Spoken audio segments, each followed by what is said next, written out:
नमस्कार, इन खबर देख रहे हैं आप और मैं हूं आपके साथ जानिसार खान। मोदी 3.0 का आगाज हो चुका है, यानी कि मोदी के तीसरे कार्यकाल का आगाज भी हो चुका है।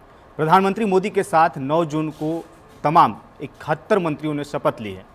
आपको बता दें कि इसके साथ ही जो सोशल इंजीनियरिंग मोदी की कैबिनेट में देखी गई है उसकी तारीफ हो रही है, क्योंकि हर जाति हर वर्ग के लोगों को साधने की इसमें कोशिश की गई है।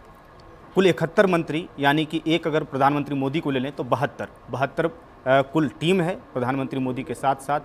और जो बात हो रही है उनके कैबिनेट की, उनके कैबिनेट में आप देखें महिलाओं के, नए वोटर्स, कोर वोटर जो हैं, उन तमाम लोगों को साधने की कोशिश की गई है और एक पूरी तरीके से पक्की टीम तैयार की गई है उनके कैबिनेट के, यानी कि उनके मंत्रिमंडल में। लेकिन अगर जरा हम जातिवार आंकड़े की बात करें, उनके किन जाति के मंत्री इस बार बने हैं, कितने बने हैं, इस पर हम जरा नज़र डालेंगे और समझेंगे कि क्या आंकड़ा रहा है इस बार उनके मंत्रिमंडल में। तो अत्यंत पिछड़ा और अन्य पिछड़ा वर्ग जो एक ही वर्ग में आते हैं, उनसे कुल 29 मंत्री बने हैं। उसके बाद अनुसूचित जाति अगर हम बात करें जो एससी कैटेगरी से हैं, वो 10 बने हैं। अनुसूचित जनजाति यानी कि एससी कैटेगरी से 5। और अगर जनरल की हम बात करें, जनरल कैटेगरी की, तो 28, यानी कि कुल जो हैं वो 72 मंत्री बन चुके हैं, यानी कि प्रधानमंत्री मोदी को लेकर के मैं बार बार ये बात कर रहा हूँ। अब जनरल में जरा आ जाइए, जिसमें ब्राह्मण 8, राजपूत 3, भूमिहार 2, यादव 2, जाट 2, कुर्मी 2, मराठा 2, वोकालिगा 2 और सिख ये 2-2 इन लोगों को भी हिस्सेदारी मिली है। ब्राह्मण 8 और राजपूत 3। अब जो हम ये समझ रहे होंगे कि आखिर जातिवार जो हम बात कर रहे हैं, कैबिनेट में जो बने हैं मंत्री, उनकी हम बात क्यों कर रहे हैं, तो दरअसल ये आंकड़ा जो निकल करके आया है वो है कि बिहार में, यूपी में और महाराष्ट्र की, अब जरा आंकड़ा देखेंगे जो लोकसभा चुनाव के परिणाम आए हैं, उसमें बिहार से और यूपी से कहिए कि सबसे ज़्यादा जो हैं वो सीटें निकल करके सामने आई हैं। बिहार में आप देख रहे होंगे कि जेडीयू गठबंधन में है, हम वहाँ पर गठबंधन में है, एलजेपी वहाँ पर गठबंधन में है और बीजेपी तो खुद है ही। तो यहाँ पर जो आंकड़ा इस बार बन रहा है, उस आंकड़े के हिसाब से देखें तो जो यहाँ पर जनसंख्या है, राजपूतों की देखें आप ब्राह्मणों की देखें, और अदर जो क्लासेज हैं यहाँ पर और अदर जो कास्ट हैं, उनके जनसंख्या के हिसाब से कितनी हिस्सेदारी मिली है, इस पर सवाल उठ रहे हैं। जो हमारे पीछे आप देख रहे होंगे, मोदी 3.0 में जाति जाति के मंत्री, बिहार में राजपूत मंत्री कहाँ, इस पर सवाल हो रहे हैं, क्योंकि बिहार में एक भी राजपूत समाज के जो सांसद हैं उनको मंत्रिमंडल में जगह नहीं मिली है।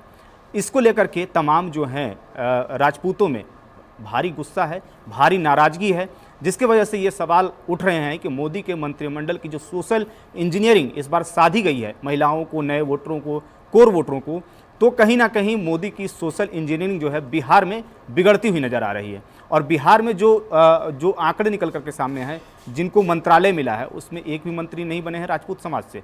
ऐसे में बिहार में मोदी मंत्रिमंडल के जो सोशल इंजीनियरिंग है उसका जो है पूरा पैमाना जो है वो बिगड़ गया है। अब इसका क्या इफेक्ट पड़ेगा ये भी हम आगे बात करेंगे, और इससे क्या प्रभाव पड़ने वाले हैं 2025 के विधानसभा चुनाव में बीजेपी के लिए कितना चुनौती होगा, उस पर भी हम बात करेंगे। अब जरा हम 2 एग्जाम्पल लेते हैं, कर्नाटक की लेते हैं और पश्चिम बंगाल की। कर्नाटक में जब आप देखेंगे कि जो वहाँ पर लिंगायत समुदाय है, निषाद समुदाय है, लोध जाति के समुदाय हैं और महादलित जाति के समुदाय हैं, उनको भी बराबर हिस्सेदारी मिली है। यानी कि एक मंत्री वहाँ से लिंगायत के बने हैं, निषाद की भी एक मंत्री बने हैं, और लोध जाति और महादलित जाति, इनको भी एक एक मंत्रालय मिला है। उसी तरीके से अगर हम पश्चिम बंगाल में देखेंगे, पश्चिम बंगाल में मतुआ एक जाति है, अहीर जाति है, गुर्जर है, खटिक है और बनिया, यहाँ पर भी इन जातियों को एक एक मंत्रालय मिला है। उसी तरीके से अब बिहार की अगर हम बात करें, यूपी की बात करें, तो 10 जो वहाँ से मंत्री बने हैं और बिहार से 8 मंत्री बने हैं।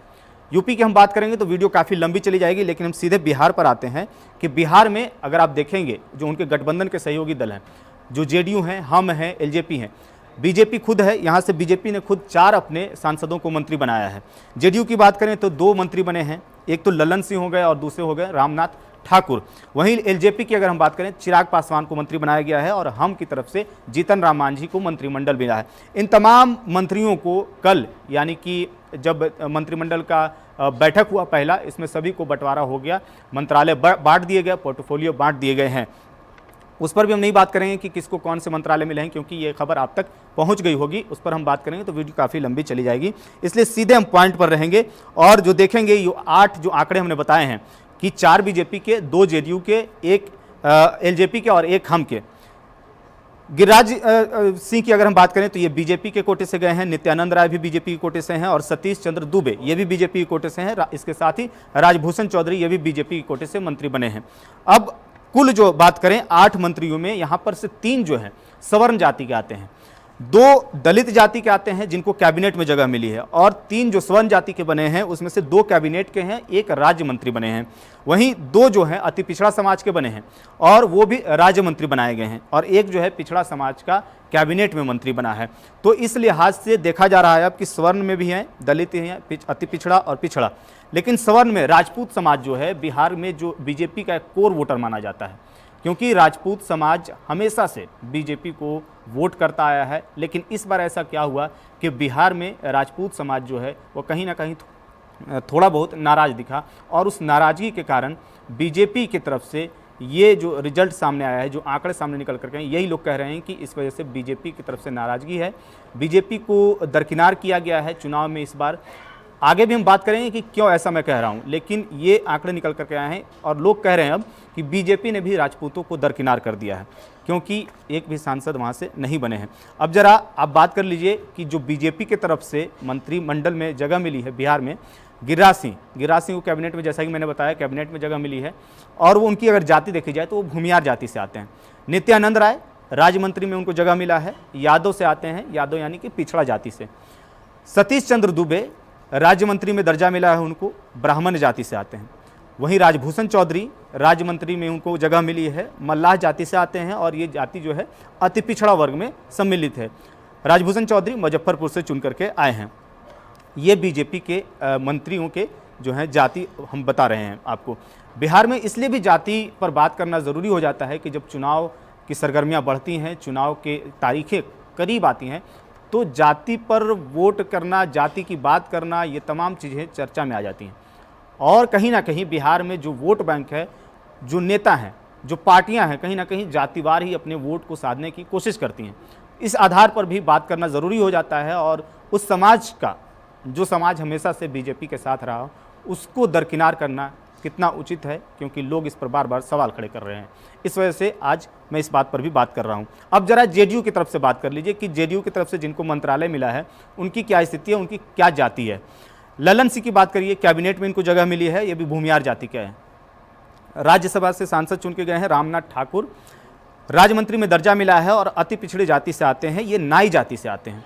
मांझी, जितन मांझी को तो आप जानते ही हैं, कैबिनेट में इनको जगह मिला है और ये महादलित कैटेगरी से आते हैं। वहीं बात करें चिराग पासवान की, युवा नेता, बिहार से पहली बार सांसद बने, मंत्री बने हैं, सांसद कई बार हालांकि वो रह चुके हैं, कैबिनेट में उनको जगह मिला है, दलित हैं, दलित कैटेगरी से आते हैं। ये कुल हो गए मोदी मंत्रिमंडल के जातिवार बिहार में आंकड़े। अब आप देखिए कि राजपूतों का यहाँ पर कहाँ पर है हिस्सेदारी, राजपूत समाज कहाँ है। जो राजपूत समाज कहा जाता है, जो राजपूत समाज की तरफ से भी कहा जाता है कि हम बीजेपी को वोट करते हैं, वो राजपूत समाज का मोदी मंत्रिमंडल में जगह कहाँ दिया गया है, उनको कहाँ पर जगह मिला है, इस पर सवाल खड़े हो रहे हैं। हमने बात की कि बिहार में जाति पर बात करना बहुत ज़रूरी हो जाता है, क्योंकि कहीं ना कहीं जातिवार ही फैसले लिए जाते हैं और जातिवार ही वोट बैंक साधी जाती है।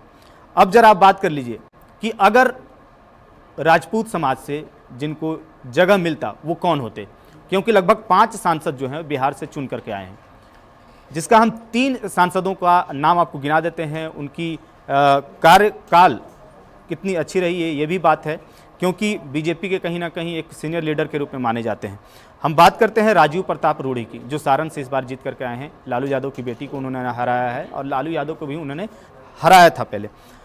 सारण सीट से ये चुन करके गए हैं। राधा मोहन सिंह की अगर हम बात करें, वो भी बीजेपी के काफ़ी सीनियर लीडर हैं, पूर्वी चंपारण से ये चुन करके गए हैं। लवली आनंद की आप बात कर लीजिए, आनंद मोहन की पत्नी है, वो शिवहर से इस बार चुन करके गई हैं। ये 3 जो बड़े लीडर हैं बिहार से, जो राजपूत समाज से आते हैं, उनकी अगर हम बात करें तो इनको हिस्सेदारी मोदी मंत्रिमंडल में कहा जा रहा था कि मिल सकता है, लेकिन उनको प्रॉपर तरीके से दरकिनार कर दिया गया है। इस लिहाज से बार बार सवाल ये उठ रहे हैं कि आखिर राजपूतों को जगह क्यों नहीं मिली। हालांकि हम बात करते हैं मोदी के पहले कार्यकाल की और मोदी के दूसरे कार्यकाल की, तो दूसरे कार्यकाल में जो बड़े चेहरे रहे हैं बिहार से, वो हैं आर.के. सिंह, जो आरा से चुन करके गए थे। उनको हालांकि मोदी के दूसरे कार्यकाल में जगह मिली थी और उसके बाद है एक और नाम है सुशील कुमार सिंह। सुशील कुमार सिंह औरंगाबाद से लगातार जीतते थे। बिहार का चित्तौड़गढ़ कहा जाता है औरंगाबाद को, जहाँ पर राजपूतों की जनसंख्या काफ़ी है। तो दूसरे कार्यकाल में इन लोगों को जगह मिली थी, लेकिन पहले कार्यकाल में राधा मोहन सिंह और राजीव प्रताप रूढ़ी को जगह मिली थी। दूसरे कार्यकाल में आर के सिंह और सुशील कुमार सिंह, इन दो लोगों को दूसरे कार्यकाल में और इन दो लोगों को पहले कार्यकाल में जगह मिली थी, लेकिन तीसरे कार्यकाल में किसी को भी यहाँ पर जगह नहीं मिली। हालांकि ये तीनों कद्दावर जो नेता हैं, हमने जिनके नाम गिनवाए हैं, ये बीजेपी के और राजपूत का प्रतिनिधित्व जो है बिहार में करते रहे हैं। और कहा जा रहा था कि कहीं ना कहीं इनको तो जगह मोदी के मंत्रिमंडल में मिलना ही चाहिए था, लेकिन ऐसा बिल्कुल नहीं देखा गया। अब जरा बात कर लेते हैं कि राजपूत समाज जो हो जो नाराज आखिर क्यों रहा और बीजेपी के तरफ से ऐसा क्या हुआ कि नाराज़गी वो देखी गई। तो जब आप देखेंगे शाहाबाद के इलाकों में, आप आरा देख लें, सासाराम और नीचे काराकाट, ये सब देखते जाएंगे तो इन इलाकों में कहीं ना कहीं जो बीजेपी की तरफ से है राजपूत वोटर जो हैं वो कहीं ना कहीं नाराज़ थे। जो आंकड़े निकल करके सामने आए हैं उसमें कई कारण कहे जा रहे हैं। स्वर्ण जाति को लेकर के जिस प्रकार से बीजेपी की कार्यशैली रही है, जिस प्रकार से तमाम चीज़ें निकल करके आई हैं, उसकी वजह से कहीं ना कहीं नाराज़गी देखी गई थी। अब इस बात को लेकर के कहा जा रहा है कि कई फैक्टर हैं, जिसमें एक फैक्टर इस बार पवन सिंह भी रहे हैं, क्योंकि काराकाट से उन्होंने जब ऐलान किया चुनाव लड़ने का, उसके बाद से कई सीटों पर कहा जा रहा था कि इसका प्रभाव पड़ेगा, और हमने देखा भी कि कई सीटों पर इसके प्रभाव पड़े। पवन सिंह ने अच्छे खासे वोट लाए और जो एनडीए के सहयोगी दल की तरफ से थे उपेंद्र कुशवाहा, उनको हार का सामना करना पड़ा। हालांकि इसके लिए प्रधानमंत्री मोदी भी चुनावी मैदान में उतरे थे, वहाँ पर उन्होंने भी रैलियाँ की थी। तो कहीं ना कहीं ये कहा जा रहा है कि पवन सिंह भी इस बार के एक फैक्टर रहे हैं, जो राजपूतों का एक बड़ा वर्ग, जो एक बड़ा वोट बैंक रहा है, उन्होंने खींचा है और इसका प्रभाव काफ़ी पड़ा है। तो जब राजपूत समाज उधर गया तो कहीं ना कहीं बीजेपी ने देखा कि इस बार के जो आंकड़े निकल करके सामने आए हैं वो कहीं ना कहीं हमें बता रहे हैं कि राजपूत समाज में नाराज़गी है, और इस वजह से मंत्रिमंडल में भी जगह इस बार कहा जा रहा है कि नहीं दिया गया है, इस वजह से कि बीजेपी राजपूत समाज नाराज़ है। अब क्या 2025 के जो विधानसभा चुनाव होंगे उसका समीकरण कैसा होगा? क्या बीजेपी को 2025 के विधानसभा चुनाव में कुछ अलग रणनीति साधनी पड़ेगी? क्योंकि अगर इस प्रकार से अगर ये रणनीति से चला जाएगा तो कहीं ना कहीं बीजेपी को 2025 के विधानसभा चुनाव में खामियाजा उठाना पड़ेगा। इसको लेकर के भी कहा जा रहा है कि इसके कई कारण हैं। हमने बात की सिर्फ राजपूत समाज की, लेकिन आप जब देखिएगा, जब आंकड़े आप देखेंगे, कुशवाहा समाज एक बड़ा समाज है, जो जेडीयू के नीतीश कुमार हैं उनके तरफ से देखा जाए, क्योंकि जेडीयू के नीतीश कुमार कहीं ना कहीं कुशवाहा कोयरी कुर्मी जो कहा जाता है उसके प्रतिनिधित्व करते हैं, उनकी पार्टी मानी जाती है। लेकिन कुशवाहा समाज को भी इस बार कहीं जगह नहीं मिली है बिहार से।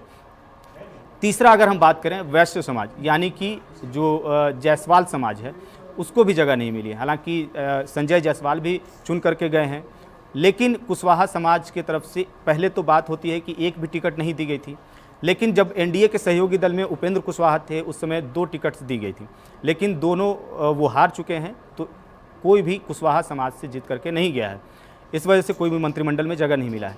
लेकिन जो वैश्य समाज है उसको भी प्रतिनिधित्व नहीं मिला है। तो कहीं ना कहीं ये जो 3 समाज हैं बिहार में, उसको लेकर के नाराज़गी है, और कहा जा रहा है कि इसका खामियाजा जो है 2025 के विधानसभा चुनाव में बीजेपी को पड़ सकती है। अब जो राजनीतिक के जानकार हैं, जो एक्सपर्ट हैं, उनका कहना है कि अगर इस तरह से यही समीकरण रहा तो 2025 के विधानसभा चुनाव में बीजेपी को काफ़ी मुश्किलों का सामना करना पड़ सकता है। और अगर समीकरण में बदलाव किया गया, 2025 के विधानसभा चुनाव से पहले अगर कुछ परिवर्तन किया जाता है, कुछ आंकड़ों में तब्दीली की जाती है, कुछ अलग समीकरण बिठाए जाते हैं, राजपूत समाज को आखिर वैश्य समाज को, कुशवाहा समाज को अगर साधने की कोशिश की जाएगी, तभी बीजेपी का 2025 में जो रणनीति होगा वो सफल हो पाएगा बीजेपी का। अगर नहीं ऐसा होता है तो कहीं ना कहीं जो है ये बीजेपी को भारी पड़ने वाला है। हालांकि कई बयान भी अब सामने निकल करके आ रहे हैं कि राजपूत समाज जो है जिस प्रकार से नाराज़गी जाहिर की है, राजपूतों के जो प्रतिनिधित्व करते हैं, जो संस्थाएं जो चलाते हैं, उनकी कहीं ना कहीं जो बाइट्स हैं वो आई हैं, और जो खबरें निकल कर सामने आ रही हैं, साफ तौर पर ये कहा जा रहा है कि बीजेपी में जो बिहार में है वो खेला शुरू होने वाला है और राजपूत समाज 2025 के विधानसभा चुनाव में खेला कर देगा। हालांकि सांसदों की नाराज़गी अभी बताई जा रही है, अब देखना होगा कि ये कब तक बाहर निकल कर के सामने आता है। 2025 के चुनाव से पहले आ जाते हैं नाराज़गी, या फिर 2025 के चुनाव में राजपूत एक बार फिर बीजेपी के खिलाफ रहेगा, ये देखने वाली बात होगी। आपको क्या लगता है 2025 के चुनाव से पहले ही बिहार में कुछ खेल होने वाला है? राजपूत समाज, वैश्य समाज, कुशवाहा समाज कुछ खेल करेगा या फिर 2025 का इंतजार करेगा? कमेंट बॉक्स में जरूर बताइएगा।